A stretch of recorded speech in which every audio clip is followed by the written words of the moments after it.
Welcome back to Art and Outdoor Life here with John. Okay, so I want to show you what I started out with when I very first started painting. Um, okay, I didn't have a board, okay? I didn't have a board. I went out and bought a ton of watercolor paper.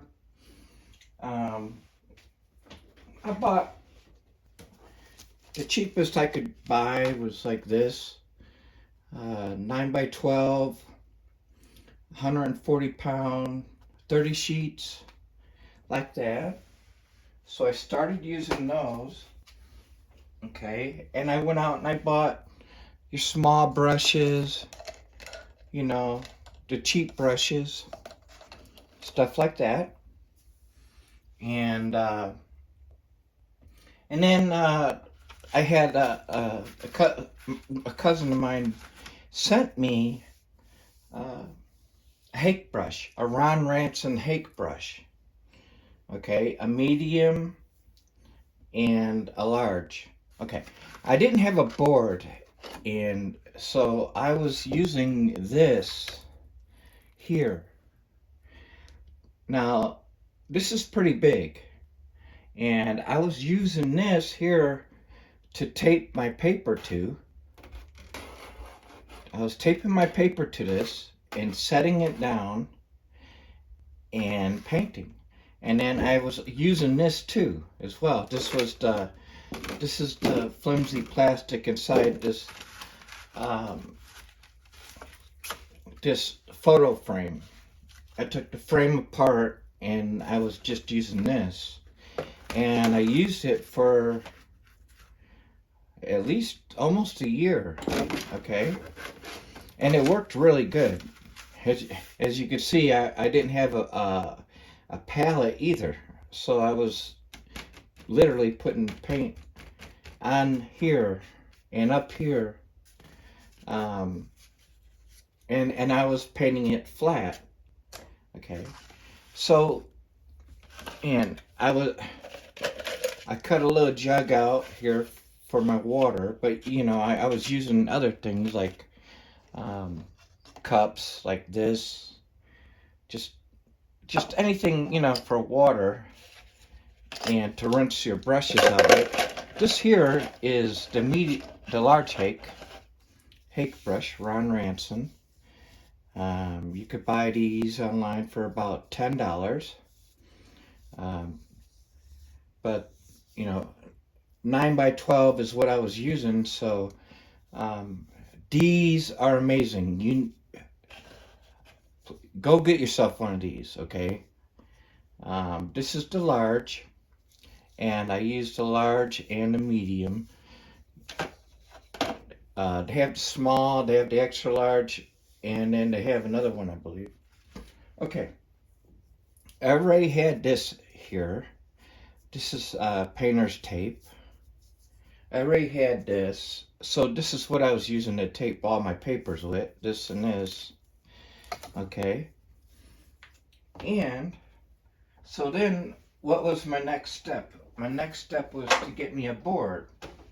Okay, well, I didn't have a board yet, so I went ahead and I bought this. And by the way, I'm not sponsored by nobody or nothing like that. So I went ahead and I bought this. This is pretty large. Okay, it doesn't come with a handle, but let's set it back like that. It comes all the way up like that. Or you can lay it flat like that. It's pretty big.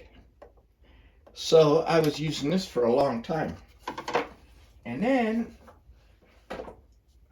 I went to Lowe's and I bought a sheet of Luan board. Okay, I was like, okay, I need a board, to paint on. So I had them cut it up. This is Luan. Had them cut them up in different sheets, different sizes, I mean. And then I went by my dad's house. This is 9 by 12. And just, out of one large sheet, I think it was 8 by 8 feet by 4 feet. I had them cut them up, and then I went by my dad's, and my dad went ahead and cut up different sizes, because I do sketchbook too, but so I just got all these boards around anyways, okay? And so these are good, you know, if you got smaller paper or whatever, you can clip on these boards, your paper on the boards, or you can use these for acrylics or oils as well, you know. So I went ahead and did that.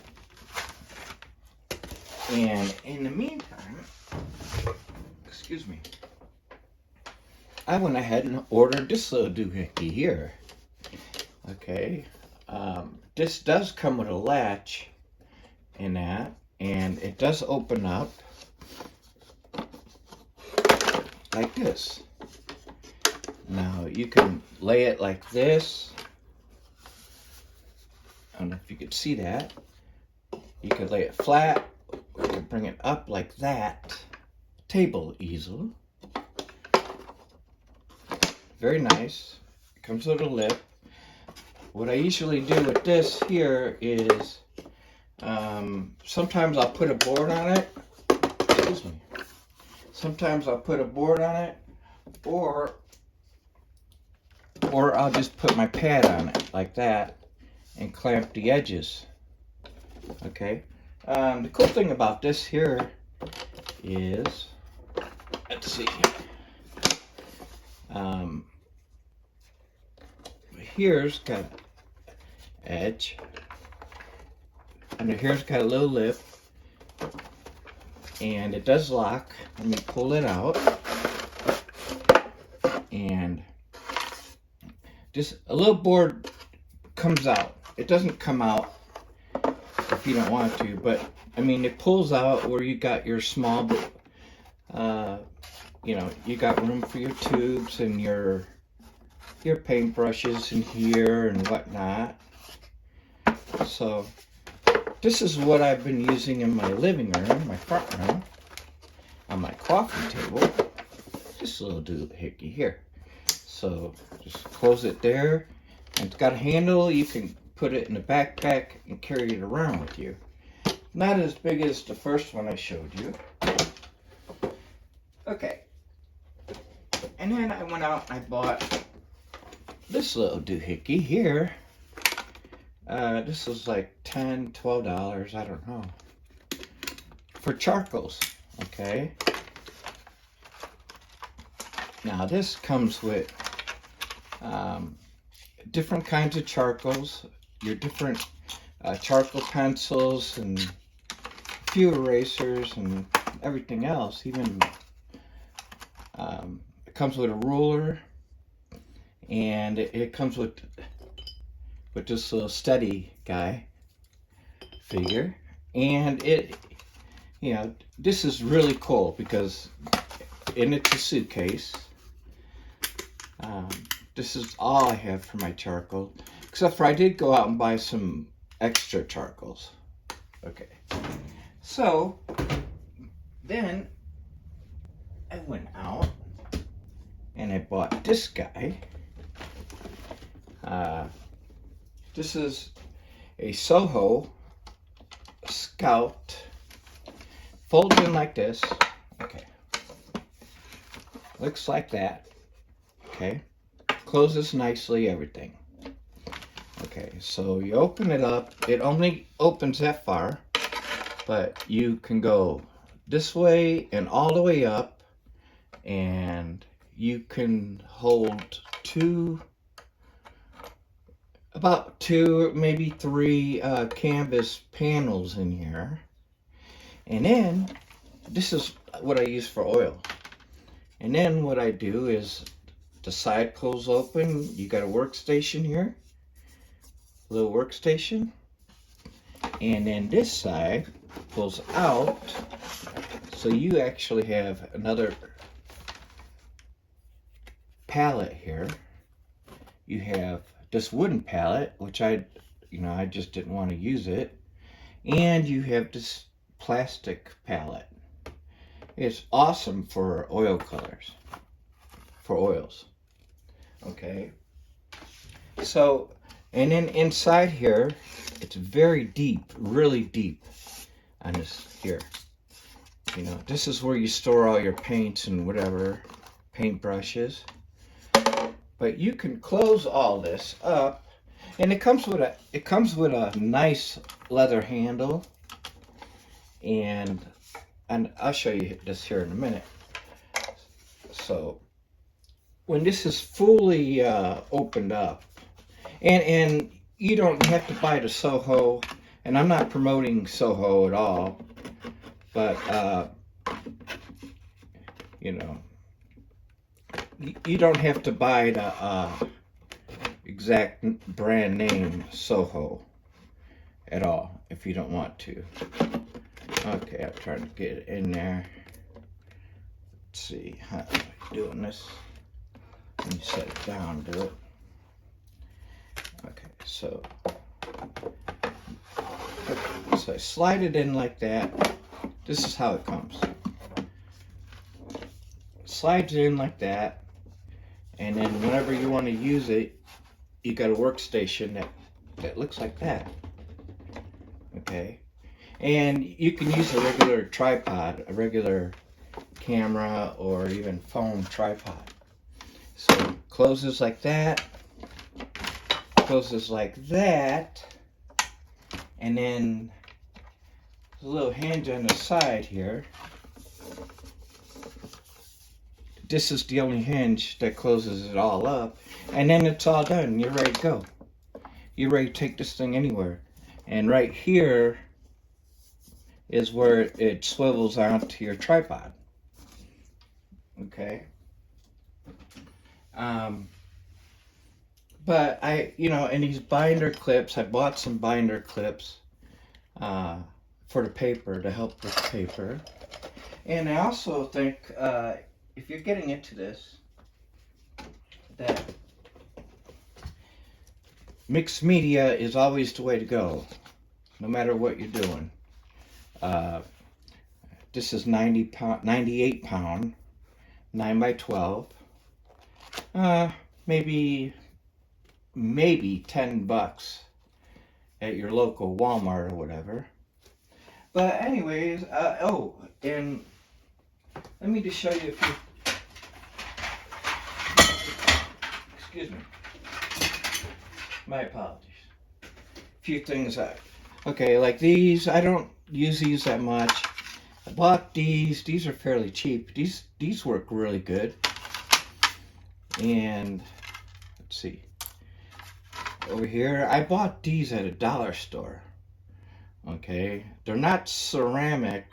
I don't know what they are. Maybe they are ceramic, but it's nice. You can mix your paint here. You can put your paints here. You can put your paints here. You know, a little water here. You know, not bad. I bought these little Tupperware doohickeys here, where you can also mix paint here, or you could put paint tubes. Same with this one here. And I've used a bunch of these in the past. And so this is just a little setup here, a little bit of my setup here of what I've been using for my watercolors and my acrylics and my oil paintings. And don't forget a little spray bottle. You got to have a spray bottle. This one's kind of big, but make sure that you can have one that has mist on it, and you don't want to put it on there real strong, right? So just, you buy one of these for $1. Yeah, what the heck. And then this little doohickey here, for my, I put odorless mineral spirits in here, but there's other things you could put in here, and these for my oils. Comes out like that. It catches everything. It cleans your brush, your oil brush, and thin your oil paints and such, like this. This is airtight. This is very airtight, and this does not smell at all. There's no, uh, you know, and I could toss it upside down, everything, and this will not leak or nothing. I suggest get one of these. Okay, guys. Well, I will talk to you later, and wishing you guys a great day. Sincerely yours, John.